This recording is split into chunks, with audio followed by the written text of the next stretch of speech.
வானொலியில் கேட்டு மகிழ்ந்த தென்கட்சி கோ சுவாமிநாதன் ஐயா அவர்களின் இன்றொரு தகவல் தொகுப்பினை கேட்டு மகிழுங்கள். எது ரொம்பவும் கஷ்டமான காரியம் அப்படின்னு கேட்டார் ஒருத்தருக்கு ஒருத்தர் சண்டை போடாமல் இருக்கிறது தான் ரொம்ப கஷ்டமான காரியம் அப்படின்னு தோணுது. ஒரு நாட்டுக்கும் இன்னொரு நாட்டுக்கும் சண்டை, நாட்டுக்குள்ளேயே ஒரு குரூப்புக்கும் இன்னொரு குரூப்புக்கும் சண்டை. ஏன் சண்டை போட்டுக்கிறீங்கன்னு கேட்டு பாருங்கள். நாங்கள் சமாதானத்துக்காக தான் சண்டை போட்டுக்கிறோம் அப்படிம்பாங்க. வாழறதுக்காக பிறந்த மனுஷன் லட்சியத்துக்காக உயிரை விட தயார் அப்படின்னு சொல்லிகிட்டு இருப்பான். அப்படி உயிரை விடுறவங்கள நாமளும் பாராட்டுவோம். ஆனால் ஒன்றுமில்லாத விஷயங்களுக்கெல்லாம் சண்டை போடுறவங்களெல்லாம் அப்படிப்பட்டவங்களையும் சரி உயிரை விடுறவங்களையும் சரி என்னென்னு சொல்கிறது, யுத்தங்களாலேயும் சண்டைகளாலேயும் நாம் அடையிறது என்னங்கிறது ஒரு பக்கம் இருக்கட்டும், இழக்கிறது என்ன தெரியுமா? ஏராளமான உயிர்கள். ரத்தம் சிந்துறதுக்கு நான் தயார் அப்படின்னு மார்தட்டி சொல்லலாம். ஆனால் ரத்தம் சிந்தினா உயிர் காத்துக்கிட்டு இருக்க தயார் இல்லை. அதாவது உயிர் நமக்காக காத்துக்கிட்டு இருக்க தயார் இல்லை. இழக்கிற ரத்தத்தை ஈடுகட்டினா தான் உயிரை காப்பாற்ற முடியும். அதனால் இது சம்மந்தமாக ஆராய்ச்சி செய்கிற கட்டாயம் ஏற்பட்டு போச்சு. அதோட விளைவாக புதுசாக ஒன்றை கண்டுபிடிச்சிருக்கிறாங்க. அதுதான் செயற்கை ரத்தப்பொடி. இப்போ இந்த திடீர் சாம்பார் பொடி, திடீர் ரசப்பொடி, திடீர் காப்பி பொடி இப்படிலாம் சொல்கிறோம்ல, அது மாதிரி இது திடீர் ரத்தப்பொடி. இஸ்ரேல் ஒரு சின்ன நாடு, மக்கள் தொகை குறைச்சல், அதோட போர்கள் வேறு. அதனால் காயம்பட்டவங்களை காப்பாற்றியே தீர வேண்டிய கட்டாயம். காப்பாற்றணும்னா ரத்த இழப்பை தடுக்கணும். அப்படின்னா உடனடியாக புது ரத்தம் செலுத்தி ஆகணும். திடீர்னு ரத்தம் வேணும்னா எங்கே போகிறது? அதுவும் கிடைக்கிற ரத்தம் சேர்கிற குரூப்பாக இருக்கணும். ஒரு வேடிக்கை பார்த்தீங்களா, நான் வேறு குரூப்பு நீ வேறு குரூப்புன்னு இவன் சண்டை போடுறான். இதில் அடிபட்டவனுக்கு ரத்தம் கொடுக்க போனால் அதுலேயும் அது வேறு வேறு குரூப்பாக இருக்குது. அது ரத்தமும் வேறு வேறு குரூப்புன்னு சொல்லிகிட்டு இருக்குது. எந்த குரூப்பு ரத்தம் வேணும், அது உடனடியாக கிடைக்கலன்னா என்ன பண்ணுறது? இப்படிப்பட்ட கஷ்டம்லாம் நமக்கு வந்துடுது. இதுக்காக தான் விஞ்ஞானிகள் இந்த ரத்த பொடியை கண்டுபிடிச்சிருக்கிறாங்க. அதாவது ஒரு ஆள் அடிபட்டு போட்டான்னு வச்சுங்களேன், அவனுக்கு ரத்தம் கிடைக்கல, உடனே என்ன பண்ணலாம்? இந்த சுத்தப்படுத்தப்பட்ட தண்ணீரை கொஞ்சம் எடுத்துக்க வேண்டியது, அதில் இந்த ரத்த பொடியை கரைக்க வேண்டியது. இப்போ இந்த செயற்கை ரத்தம் தயாராகிட்டுது. இதை அந்த ஆள் உடம்புல ஏற்றி விட்ற வேண்டியது. இயற்கையாக நம்ம உடம்பில் இருக்கிற ரத்தம் என்னென்ன வேலை செய்யுதோ அதே வேலையை இதுவும் செய்யும். அதாவது ஆக்சிஜனை உடம்பில் எல்லா இடத்துக்கும் எடுத்துகிட்டு போகுது. அந்த வேலையை இந்த செயற்கை ரத்தமும் செஞ்சுருது. ஆனால் ஒரு விஷயம், இந்த செயற்கை ரத்தம் ஒரு அவசரத்துக்கு தான் உபயோகப்படுத்தலாம், ஒரு முதல் உதவி மாதிரி. அதை அப்படியே நிரந்தரமாக விட்டுற முடியாது. பின்னாடி தேவையான குரூப்பு உண்மையான ரத்தம் கிடைச்ச உடனே அதை செலுத்திக்கணும். உண்மையான ரத்தத்தை 20லேருந்து 40 நாள் வரைக்கும் தான் பாதுகாக்க முடியும். அதுவும் குளிர்பதன பெட்டியில். அதுக்குள்ளே உபயோகப்படுத்தலைன்னா அது வீணாக போயிடும். இந்த ரத்த பொடி அப்படி இல்லை, எவ்வளோ நாள் வேணும்னாலும் அப்படியே வச்சுருக்கலாம். குளிர்பதன பெட்டியும் தேவையில்லை. ஆனால் ஒன்று, இது தண்ணியில் கலந்து செயற்கை ரத்தமாக ஆக்கிவிட்டா அதோட வலு 72 மணி நேரம் தான். அதாவது 3 நாள். அதுக்குள்ளே அந்த ஆசாமியை எங்கேயாவது ஆஸ்பத்திரிக்கு தூக்கிட்டு போய் உண்மையான ரத்தத்தை கொடுத்துடணும். சண்டையில் அடிபடுறவங்க, சாலை விபத்தில் அடிபடுறவங்க, இவங்களுக்கெல்லாம் அவசரத்துக்கு கை கொடுத்து உதவுறது இந்த செயற்கை ரத்த பொடி. அதுக்கப்புறம் நாம் கொடுக்குற ரத்தம் தான் அவங்கள காப்பாற்றணும். இன்றைக்கி ரத்தத்தை தானமாக கொடுக்க தயாராக இருக்கிற நல்ல உள்ளங்கள் ஏராளம். எவ்வளவு ஆக்சிடெண்ட்டு, ஆப்ரேஷன், இதில் சம்மந்தப்பட்டவங்களை காப்பாற்றுறது நாம் தானமாக கொடுக்குற ரத்தம் தானே. ஒரு ஆக்சிடெண்ட்டு, ஒரு ஸ்கூட்டர் ஒரு ஆள் மேலே மோதி விட்டுது, பார்த்து வரக்கூடாதா அப்படின்னா அந்த ஆள், நீ தான் பார்த்து நடக்கணும், ஏன்னா 20 வருஷமாக நான் அந்த ஸ்கூட்டரை ஓட்டிகிட்டு இருக்கிறேன் அப்படின்னு இவன். இதுக்கு அவன் சொன்னான், நீ தான் பார்த்து ஓட்டணும், ஏன்னா 40 வருஷமாக நான் இப்படி நடந்துக்கிட்டு இருக்கிறேன் அப்படின்னு. ஒரு ஊரில் ஒரு ஞானி இருக்கிறார், ரொம்ப பெரிய ஞானி, ரொம்ப வயசாகிட்டுது. கடைசி காலத்தில் அவர்கிட்ட சில பேர் வந்தாங்க. உங்கள் குரு யார் அப்படின்னு கேட்டாங்க. அவர் நிமிர்ந்து பார்த்தார். எனக்கு ஆயிரக்கணக்கான குருமார்கள் உண்டு, அவங்க பேரெல்லாம் சொல்லணும்னா இந்த காலம் பத்தாது. ஆனால் முக்கியமான ஒரு 3 பேரை பற்றி மட்டும் உங்களுக்கு சொல்கிறேன் அப்படின்னாராம். அப்புறம் சொன்னார், அந்த 3 பேரில் ஒருத்தன் ஒரு திருடன். ஒரு சமயம் ஒரு பாலைவனம் வழியாக நான் போய்கிட்டு இருந்தேன். அப்போது வழி தவறி போய் ஒரு கிராமத்துக்கு போயிட்டேன். அது இருட்டு நேரம், நடு ராத்திரி, ஊரே உறங்கி போச்சு. அந்த நேரத்தில் ஒரு ஆள் மட்டும் ஒரு வீட்டு சுவத்தில் ஏதோ பண்ணி உள்ளே நுழையிறதுக்கு முயற்சி பண்ணிகிட்ருக்கிறான். அவங்கிட்ட போய் நான் இன்றைக்கி இங்கே எங்கே தங்க முடியும் அப்படின்னு கேட்டேன். அதுக்கு அவன், இந்த ராத்திரி வேளையில் அது ரொம்ப சிரமம், ஒரு திருடனோட உங்களால் தங்க முடியும்னா நீங்கள் என்னோட தங்கலாம் அப்படின்னா. நான் அவங்க கூட 1 மாதம் தங்கியிருந்தேன். ஒவ்வொரு நாள் ராத்திரியும் இப்போ நான் என்னுடைய வேலைக்கு போகிறேன், நீங்கள் ஓய்வு எடுத்துக்கோங்க அப்படின்னு சொல்லிவிட்டு போவான். அவன் திரும்பி வந்த உடனே உனக்கு ஏதாவது கிடச்சிதான்னு நான் கேட்பேன். அதுக்கு அவன் இன்றைக்கி ராத்திரி ஒன்றும் இல்லை, நாளைக்கு மறுபடியும் முயற்சி பண்ணுவேன் அப்படின்பா. எப்பவும் அவன் நம்பிக்கை இழந்ததே கிடையாது, எப்பவும் சந்தோஷமாகவே இருப்பான். நானும் ரொம்ப காலமாக தியானம் பண்ணிக்கிட்டே இருந்தேன், ஒன்றுமே நடக்கலை. ஆனால் நான் என்ன பண்ணேன் தெரியுமா, மனசு வருத்தப்படும், நம்பிக்கை இழந்துருவேன். அப்போல்லாம் அந்த திருடனுடைய விடாமுயற்சி தான் ஞாபகத்துக்கு வரும். அதனால் அந்த திருடன் எனக்கு ஒரு குரு. என்னுடைய 2வது குரு யாருன்னா அது ஒரு நாய். இது எப்படின்னா, ஒரு சமயம் எனக்கு ரொம்ப தாகமாக இருந்தது. ஒரு நதியை நோக்கி போய்கிட்டு இருந்தேன். அப்போது ஒரு நாயும் வந்தது. அதுக்கும் தாகம். ஓடி வந்து ஆற்றை பார்த்துது. அதோட நிழல் வந்து ஆற்றுல தெரிஞ்சுது. அதை பார்த்ததும் பயந்துட்டுது. அது அதாவது அது தன்னுடைய சொந்த உருவத்தையே கண்டு பயந்தது. அதை பார்த்து குறைக்குது, திரும்பி ஓடிச்சு. ஆனால் அதுக்கு தாகம் அதிகமாக இருந்ததுனால அது மறுபடியும் திரும்பி வந்தது. பார்த்தா மறுபடியும் தண்ணியில் நாயோட உருவம் தெரியுது. இப்படி சில தடவை பண்ணிச்சு. இருந்தாலும் கடைசியில் தண்ணியில் குதிச்சுட்டுது துணிஞ்சி. இப்படி குதித்த உடனே அதோட உருவமும் மறைஞ்சுட்டுது. இதை பார்த்தேன். நான் என்ன புரிஞ்சுக்கிட்டேன்னா, எவ்வளவு தான் பயம் இருந்தால் கூட ஒருத்தன் தைரியமாக காரியத்தில் இறங்கணும் அப்படிங்கிறத புரிஞ்சுக்கிட்டேன். இந்த போதனை அந்த நாய்கிட்ட இருந்து எனக்கு கிடைச்சிது. இது ஒன்று. அடுத்தது என்னுடைய 3வது குரு யாருன்னா அது ஒரு சின்ன குழந்தை. நான் ஒரு சமயம் ஒரு நகரத்துக்கு போனேன். அங்கே ஒரு குழந்தை எரிகிற மெழுகுவத்தி ஒன்று எடுத்துக்கிட்டு வந்தது. நான் அந்த குழந்தைய பார்த்து வேடிக்கையாக கேட்டேன், ஏன் பாப்பா இந்த மெழுகுவத்தியை நீயாவே கொளுத்துனியா அப்படின்னு கேட்டேன். ஆமான்னுது அந்த குழந்தை. சரி, இந்த மெழுகுவத்தி முன்னாடி எரியாமல் இருந்தது, இப்போ எரியுது. இந்த மெழுகுவத்திக்கு வெளிச்சம் எங்கேருந்து வந்தது, அதை எனக்கு காட்ட முடியுமா அப்படின்னு கேட்டேன் அந்த குழந்தைகிட்ட. இதுக்கு அந்த குழந்தை சிரிச்சுக்கிட்டு அந்த மெழுகுவத்தியை ஊதி அணைச்சுட்டுது. அதுக்கப்புறம் என்னை பார்த்து கேட்டுது, இப்போ இந்த மெழுகுவத்தியின் வெளிச்சம் போனதை பார்த்தீங்க இல்லையா, அது எங்கே போச்சுன்னு எனக்கு சொல்லுங்க அப்படின்னுது. அந்த குழந்தை இப்படி கேட்டதும் என்கிட்ட இருந்த ஆணவம் அழிஞ்சுட்டுது. நான் படித்ததெல்லாம் அந்த வினாடியில் சுக்கு நூறாக போயிட்டுது. என்னுடைய முட்டாள்தனத்தை நான் உணர்ந்தேன் அப்படின்னு இவ்வளவும் அந்த ஞானி விவரமாக சொன்னாராம். அதனால் நாம் இன்னார்கிட்டே இருந்து தான் இதை கற்றுக்கணுங்கிறது இல்லை, யாருக்கிட்டே இருந்தும் எதையும் கற்றுக்கலாம். நம்மால் ஒருத்தன் ஒரு நாய் வளர்த்துக்கிட்டு இருந்தான். அந்த நாய்க்கு வால் கிடையாது. யாரோ ஏற்கனவே வெட்டி எடுத்துட்டாங்க. இந்த நாய் தான் சார் எனக்கு குரு, அதுக்கிட்டே இருந்து கூட நான் பாடம் கற்றுக்கிட்டு இருக்கிறேன் அப்படின்னா. அப்படி என்ன கற்றுக்கிட்டேன் இந்த வால் இல்லாத நாய்கிட்டே இருந்து அப்படின்னு கேட்டோம். நாம் யாருக்கிட்டேயும் வாலாட்டக்கூடாது அப்படிங்கிற பாடத்தை அதுக்கிட்டே இருந்து தான் நான் கற்றுக்கிட்டேன் அப்படின்னா.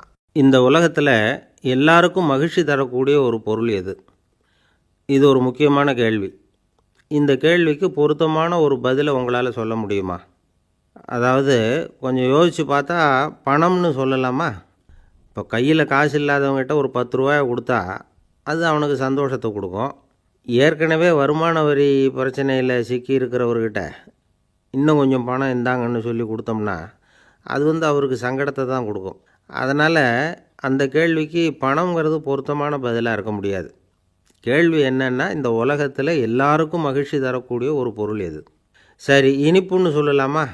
ஏன்னா எல்லாருக்கும் இனிக்க தானே செய்யும். அதுலேயும் ஒரு சிக்கல் இருக்குது. சர்க்கரை வியாதிக்காரங்களுக்கு அது என்ன சந்தோஷத்தையாக கொடுக்கும்? ஆக எல்லாருக்கும் வேறுபாடு எதுவும் இல்லாமல் மகிழ்ச்சியை கொடுக்கக்கூடியது வேறு ஏதோ ஒன்று இருக்குது. அது என்னன்னு கண்டுபிடிக்கணும். அதுதான் இன்றைக்கி தகவல்.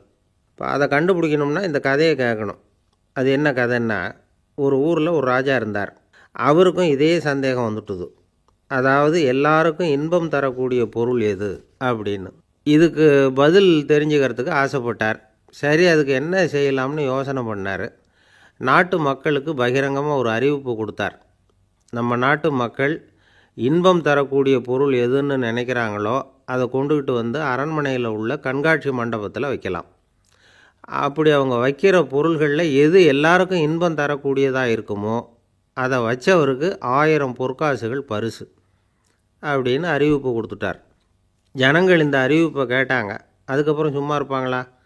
1000 பொற்காசுன்னா சும்மாவா? அவங்கவுங்க கையில் என்னென்ன கிடைச்சதோ அதையெல்லாம் கொண்டாந்து அரண்மனை காட்சி மண்டபத்தில் வச்சுட்டாங்க. அதுக்கப்புறமா ராஜா அங்கே வந்தார். ஒவ்வொன்றா பார்த்துக்கிட்டே வந்தார். முதல்ல ஒரு குயில் இருந்தது, இனிமையாக பாடக்கூடிய குயில். இந்த குயிலோட இன்னிசை எல்லாருக்கும் இன்பம் தரக்கூடியது தான். இருந்தாலும் காது கேட்காதவங்களுக்கு இந்த இசை எப்படி இன்பம் தர முடியும்? அதனால் இது சரியில்லைன்னு விட்டார். அடுத்தபடியாக போனார். அங்கே என்ன வச்சுருக்குறாங்கன்னு பார்த்தா ஒரு அழகான மயில் அங்கே தோகை விரித்து ஆடிக்கிட்டு இருக்குது. இந்த மயிலோட ஆட்டம் மனசுக்கு இன்பம் தரக்கூடியது தான். இருந்தாலும் பார்வை இல்லாதவங்க இந்த ஆட்டத்தை பார்த்து ரசிக்க முடியுமா?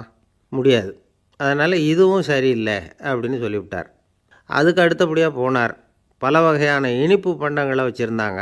பார்த்தார், வயசானவங்களுக்கும் நோயாளிகளுக்கும் இது இன்பம் தராது, துன்பம்தான் கொடுக்கும் அப்படின்னார். இப்படி ஒவ்வொன்றா பார்த்துக்கிட்டே போகிறார். அழகான மலர்கள், கனிகள், ஓவியங்கள் எதுவுமே பொருத்தமாக தெரியல. சகல பேருக்கும் இன்பம் தரக்கூடிய வகையில் எதுவும் இல்லை. கடைசியாக வந்தார். அங்கே ஒரு களிமண் பொம்மை இருந்தது. அது என்ன பொம்மை தெரியுமா? பசியால் வாடி இருக்கிற ஒருத்தருக்கு ஒரு அம்மா இனிமையாக பேசிக்கிட்டு சோறு போடுறது மாதிரி அந்த பொம்மையை செஞ்சுருந்தாங்க. அதுக்கு கீழே அன்பு அப்படின்னு எழுதியிருந்தது தான். ராஜா பளிச்சுன்னு ஒரு முடிவுக்கு வந்தார். அந்த பொம்மையை செஞ்ச சிற்பியை வரவழைச்சார், பரிசு கொடுத்தார். அன்பு ஒன்று தான் எல்லாருக்கும் இன்பம் அளிக்கக்கூடிய பொருள். காது கேட்காதவங்களும் அதை கேட்க முடியும், பார்வை இல்லாதவங்களும் அதை பார்க்க முடியும், குழந்தைகளும் அதை உணர முடியும் அப்படின்னு அதுக்கு விளக்கம் கொடுத்தார் அந்த மன்னர். இந்த உலகத்தில் எல்லாருக்கும் மகிழ்ச்சி தரக்கூடிய ஒரு பொருள் அன்பு தான். அதை புரிஞ்சுக்கிட்டு தான் சில கணவன்மார்கள் மனைவி பேரில் ரொம்ப அன்பை காட்டிக்கிறது வழக்கம். ஒரு வீட்டு வாசப்படி பக்கமாக மழைக்கு ஒதுங்கினார் ஒருத்தர். மழை தூரிக்கிட்டு இருந்தது, இருட்டு நேரம். அந்த வீட்டில் இருந்தவர், இன்றைக்கி ராத்திரி வேணும்னா இங்கேயே தங்கிட்டு காலையில் போங்க அப்படின்னார். உடனே இவர் சொன்னார், ரொம்ப நன்றிங்க, ஒரு 10 நிமிஷத்தில் இதை வந்துவிடுறேன் அப்படின்னு சொல்லிவிட்டு எங்கேயோ ஓடினார். 10 நிமிஷம் கழித்து திரும்பி வந்தார். ஆமாம், எங்கே போயிட்டு வந்தீங்கன்னு கேட்டார் வீட்டில் இருந்தவர். நேராக எங்கள் வீட்டுக்கு போய் மனைவிக்கிட்ட இன்றைக்கி ராத்திரி இங்கேயே தங்கிக்கிறேன்னு சொல்லிவிட்டு வந்துவிட்டேன் அப்படின்னார் அவர். அன்பில் இது ஒரு ரகம். ஒரு தந்தை தன்னோட பிள்ளைய ரொம்ப தைரியசாலியாக வளர்க்கணும்னு ஆசைப்பட்டார். அதுக்காக அவனை கூப்பிட்டு உட்கார வச்சு இப்படி உபதேசம் பண்ணார். இதை பாருப்பா, நான் உன்னாட்டம் இருக்கிறப்போலாம் எதுக்கும் பயப்பட மாட்டேன், ரொம்ப துணிச்சலாக இருப்பேன். ஒரு நாள் ஒரு அப்பாவி எலியை ஒரு பூனை துரத்திட்டு ஓடிச்சு. நான் உடனே என்ன செஞ்சேன் தெரியுமா? அந்த பூனையை பிடிச்சேன், அது வாலில் ஒரு பட்டாசு சரத்தை கட்டினேன், கொளுத்தி விட்டேன், படபடன்னு வெடிக்க ஆரம்பிச்சுட்டுது. அது துள்ளிக்கிட்டு அங்கேயும் இங்கேயும் ஓடி இருக்கு பாரு ஓட்டம், ரொம்ப தமாஷு அப்படின்னார் அப்பா. இப்படி சொல்லிவிட்டு பையனை பார்த்து, இதை கேட்குறதுக்கு உனக்கும் துணிச்சல் வருதா? நான் என்னுடைய செயலை நீ கேட்குறப்போ உனக்கு துணிச்சல் வருதா அப்படின்னு கேட்டார். வருதுன்னா பையன். எப்படின்னா அப்படிங்கிற விவரத்தையும் சொன்னான் அவன். அதாவது, எலியை விரட்டினத்துக்காக பூனை வாலில் பட்டாசு கொளுத்துனீங்க நீங்கள், பூனையை விரட்டினத்துக்காக உங்கள் கழுத்தில் பட்டாசு சரத்தை மாட்டினா என்னென்னு தோணுது எனக்கு அப்படின்னா பையன். பையனோட துணிச்சல் அப்பாவே நடுங்க வச்சுட்டுது. அது சரி, ஒரு அப்பா பிள்ளைக்கு இப்படியா உபதேசம் பண்ணுறது? எல்லாருக்கிட்டையும் அன்பாக பழகிறது எப்படி அப்படின்னு சொல்லி கொடுக்கணும். பிஞ்சு உள்ளங்களில் நஞ்சை தூவலாமா? ஒரு நாள் விநாயகர் ஒரு பூனையோடு விளையாடிக்கிட்டு இருந்தாராம். அப்படி ஆசையாக விளையாடிக்கிட்டு இருந்தப்போ அவரோட கை நகம் தவறுதெல்லாம் பூனையோட முகத்தில் பட்டுட்டு தான். அது ஒரு சின்ன கீறலை உண்டாகி விட்டுது. அப்பா அவர் அதை ஒரு பெருசாக நினைக்கல. கொஞ்ச நேரத்துக்கு அப்புறம் விநாயகர் வீட்டுக்கு வந்தார். அவங்க அம்மா பார்வதி தேவியை பார்த்தார். பார்வதி தேவி கன்னத்தில் விரலால் கீறினது மாதிரி ஒரு அடையாளம் இருந்தது. விநாயகருக்கு அதிர்ச்சி, ஆச்சரியம். நம்ம அம்மா இந்த உலகத்துக்கே தாயார், அப்பேற்பட்ட அவங்க முகத்திலேயே கீறலை உண்டாக்கக்கூடியவங்க யாராக இருக்க முடியும் அப்படின்னு யோசனை பண்ணார். தாயே, உன்னுடைய கன்னத்தில் இந்த வடு எப்படிம்மா ஏற்பட்டதுன்னு கேட்டார். குழந்தாய், இது நீ செஞ்ச காரியம்தான்ப்பா, உன்னுடைய கை நகம் கீறினதுனால ஏற்பட்ட வடு தான் இது அப்படின்னாங்க அவங்க. விநாயகர் திடுக்கிட்டு போட்டார். எப்படிம்மா அது? நான் எந்த காலத்துலேயும் ஒன்று அப்படி கீறினதாக எனக்கு நினைவு இல்லையே அப்படின்னார். இன்றைக்கி காலையில் ஒரு பூனையை கீறினதை நீ மறந்துட்டியா அப்படின்னாங்க அந்த அம்மா. விநாயகர் திகைச்சு போய் நின்னார். பார்வதி தேவி சொன்னாங்க, இதை பார்ப்பா, இந்த உலகத்தில் இருக்கக்கூடிய எல்லா உயிர்கள்லேயும் நான் இருக்கிறேன், நான் தான் இந்த உலகமாக ஆகியிருக்கிறேன். ஆகையினால நீ யாரை துன்புறுத்தினாலும் அது உண்மையிலேயே என்ன துன்புறுத்தினதாக தான் முடியும் அப்படின்னாங்க. விநாயகர் மனசுக்குள்ளே ஒரு வெளிச்சம் ஏற்பட்டு தான். அதுக்கப்புறம் அவர் யாரையுமே கல்யாணம் பண்ணிக்காததுக்கு அதுதான் காரணமாக. இந்த உலகத்தில் எல்லாரையும், இங்கே இருக்கிற எல்லாத்தையும் தாயின் வடிவமாக அவர் பார்க்க ஆரம்பிச்சிட்டாராம். குருதேவர் ராமகிருஷ்ணர் இந்த கதையை எடுத்து சொல்லியிருக்கிறார். நபிகள் நாயகம் ஒரு தடவை ஒரு நாற்காலியில் உட்காந்து என்னமோ யோசனை பண்ணிகிட்டு இருந்திருக்கிறார்.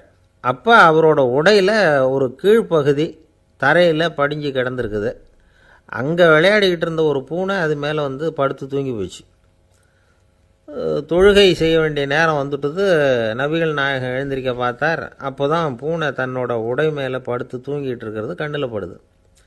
பூனையோட தூக்கத்தை கலைக்க விரும்பல அவர். தன்னுடைய சகோதரியை கூப்பிட்டார். ஒரு கத்திரிக்கோல் எடுத்துகிட்டு வர சொன்னார்.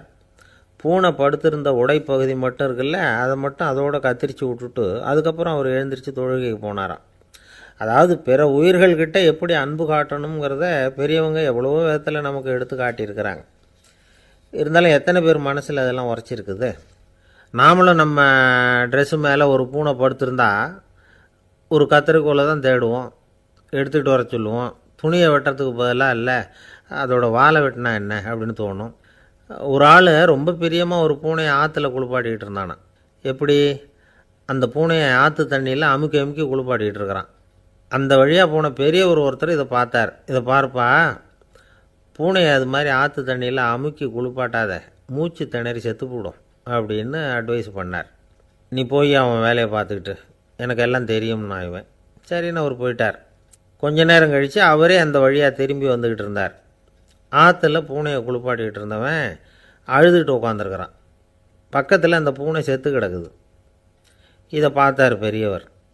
நான் தான் அப்போவே சொன்னேனே அந்த பூனையை ஆற்றுல நினைக்காதேன்னு, அதை கேட்டிருந்தா இப்படி ஆயிருக்குமா அப்படின்னார். அந்த ஆள் கோபமாக இவரை முறைச்சி பார்த்தான். அட போய்யா, இந்த பூனை ஆற்றுல குளித்ததுனால ஒன்றும் செத்து போகல, குளித்ததுக்கப்புறம் அதோட உடம்பு ஈரமாக இருக்குதுன்னு அதை புழிஞ்சேன், அதனால தான் இப்படி ஆயிட்டுது அப்படின்னு நானா. ஒருத்தரை பார்த்து உன்னுடைய நண்பர்கள் யார் அப்படின்னு ஒரு கேள்வி கேட்டு பாருங்க. கொஞ்சம் யோசித்து பதில் சொல்லுவாங்க. அவங்கக்கிட்டேயே உன்னுடைய எதிரிகள் யார் அப்படின்னு கேளுங்க, கடகடன்னு ஒப்பிச்சிருவாங்க. நம்ம மனசு இருக்க அது எப்படின்னா, நம்ம நண்பர்களை விட எதிரிகளை அது நல்லா ஞாபகத்தில் வச்சுக்கும். இது ஒரு ஆச்சரியமான உண்மை. உங்களால் நண்பர்களை மறந்துட முடியும், ஆனால் எதிரிகளை மறந்துட முடியாது.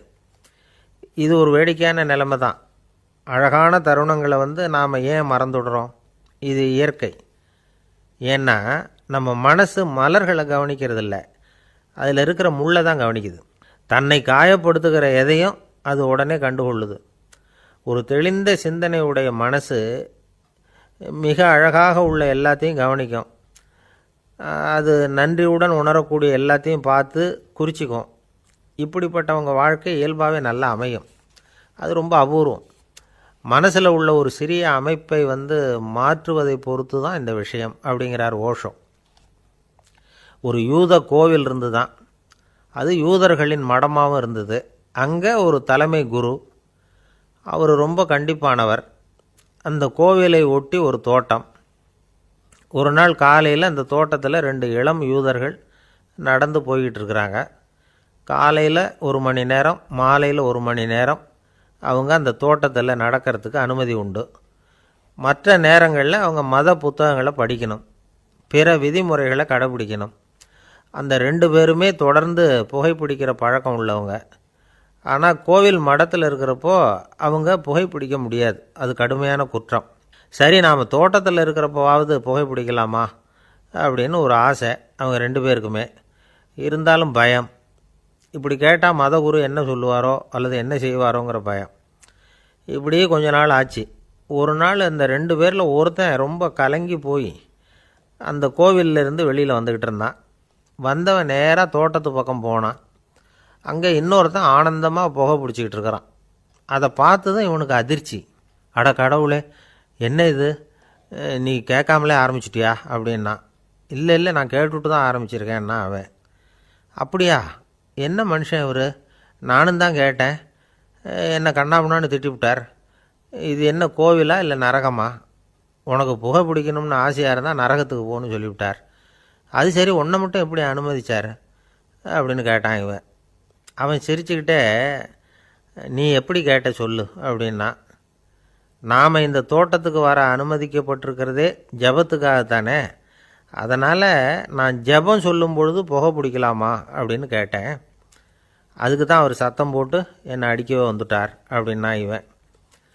நீ ஒரு மாதிரியாக கேட்டிருக்க, நான் வேறு மாதிரியாக கேட்டிருக்கிறேன். ஜெபம் சொல்லும்போது புகை பிடிக்கலாமான்னு நீ கேட்டிருக்க. ஐயா, புகை பிடிக்கும் பொழுது ஜெபிக்கலாமா அப்படின்னு நான் கேட்டேன். அதில் தப்பு ஒன்றும் இல்லை அப்படின்னு பதில் சொல்லிட்டார் அப்படின்னா. ஒரு சிறிய மாற்றம்தான் அது மிகப்பெரிய மாறுதலை ஏற்படுத்தி விட்டது. மனசு நல்ல விதமாக சிந்திக்க ஆரம்பிச்சுட்டுதுன்னா மகிழ்ச்சிக்கு பஞ்சம் இல்லை. ஒரு கஞ்சன் ஆற்றுல விழுந்துட்டான், வெள்ளத்தில் தத்தளிச்சிக்கிட்டு இருக்கிறான். கரையில் நின்ன ஒருத்தர் உன் கையை கொண்டா இப்படி பிடிச்சி இழுத்து கரையில் சேர்த்து விட்றேன்னார். எதையும் கொடுத்து பழக்கம் இல்லாத அவன் கையையும் கொடுக்க மாட்டேன்னுட்டான். இவர் பார்த்தார், உன் கையை கொடுன்னு சொல்கிறதுக்கு பதிலாக நான் என் கையை கொடுக்குறேன் பிடிச்சிக்கோ அப்படின்னார். அவன் கப்புன்னு பிடிச்சிக்கிட்டான், இழுத்து கரையில் போட்டார். ஆஃபீஸு முடிஞ்சு வீட்டுக்கு போகிற சமயத்தில் ஒருத்தர் கடைக்கு போய் ஸ்வீட் வாங்கினார். சரி, வீட்டுக்கு பிள்ளைங்களுக்கு தான் வாங்கிட்டு போகிறார் அப்படின்னு மற்றவங்க நினச்சாங்க. அவர் அப்படி செய்யலை. அந்த இடத்துலையே பொட்டலத்தை பிரித்தார். திருட மாதிரி அப்படியே சுற்றி ஒரு தரம் பார்த்துக்கிட்டார். யாரும் தெரிஞ்சவங்க இல்லைங்கிறத முடிவு பண்ணிவிட்டு அவசரமாக அதை அப்படியே போட்டு முழுங்கிவிட்டு கையை தொடச்சிக்கிட்டு நல்ல பிள்ளை மாதிரி நடந்து போக ஆரம்பிச்சிட்டார்.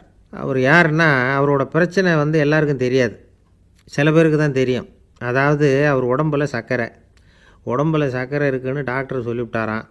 அதனால் வீட்டில் சர்க்கரையே இவர் கண்ணில் காட்டுறதில்ல. அதனால் இவர் யார் கண்ணிலையும் படாமல் இப்படிப்பட்ட வேலைகள்லாம் செய்கிறது வழக்கம். யாருக்கும் தெரியாமல் இப்படி ஸ்வீட்டை வாங்கி சாப்பிட்டுட்டு அவர் பாட்டுக்கு போயிடுறது. இப்படிப்பட்டவங்களுக்கெல்லாம் கொஞ்சம் ஆறுதலான தகவல் இன்றைக்கி. அது என்னென்னா, நாம் சாப்பிட்ற சர்க்கரைக்கும் நம்ம உடம்பில் உள்ள சில கோளாறுகளுக்கும் அப்படி என்ன தான் சம்மந்தம் இருக்குது. இதை பற்றி சமீபத்தில் சில ஆராய்ச்சிகள்லாம் நடந்திருக்குது. ஏன்னா சர்க்கரைன்னாவே விஷம் மாதிரி அதை பார்க்குறவங்களும் சில பேர் உண்டு. சின்ன பிள்ளைங்களுக்கு வயத்தில் பூச்சி உண்டாகிறதுலேருந்து பெரியவங்களுக்கு நீரிழிவு வர்ற வரைக்கும் எல்லாத்துக்கும் சர்க்கரை தான் காரணம்னு சொல்லிகிட்டு இருக்கிறோம். ஆனால் அந்த அளவுக்கு பயப்பட வேண்டிய அவசியம் இல்லை அப்படின்னு சொல்கிறாங்க. சர்க்கரை வியாதி, இருதய நோய், பித்த நீர்ப்பை நோய், இதெல்லாம் சில நோய்கள்லாம் நாம் சாப்பிட்ற சர்க்கரைக்கும் தொடர்பு இருக்குன்னு நினைக்கிறோம். ஆனால் அப்படி சம்பந்தம் உண்டுங்கிறதுக்கு போதுமான அளவுக்கு ஆதாரம் இல்லை அப்படிங்கிறாங்க ஆராய்ச்சியாளர்கள். ஒரே ஒரு சம்பந்தம் தான் உறுதியாக இருக்குதான். அதுவும் இந்த பல் சிதைவு அப்படின்னு இருக்கு இல்லையா, அந்த சர்க்கரை சாப்பிட்றதுக்கும் இந்த பல் சிதைவுக்கும் சம்பந்தம் இருக்குது அப்படிங்கிறத மட்டும் உறுதியாக சொல்கிறாங்க. சர்க்கரைன்னா நாம் சாப்பிட்ற ஜீனி மட்டும் இல்லை, பழம், காய்கறி, பால், தேன், இப்படி எல்லாத்துலேயும் அது இருக்குது.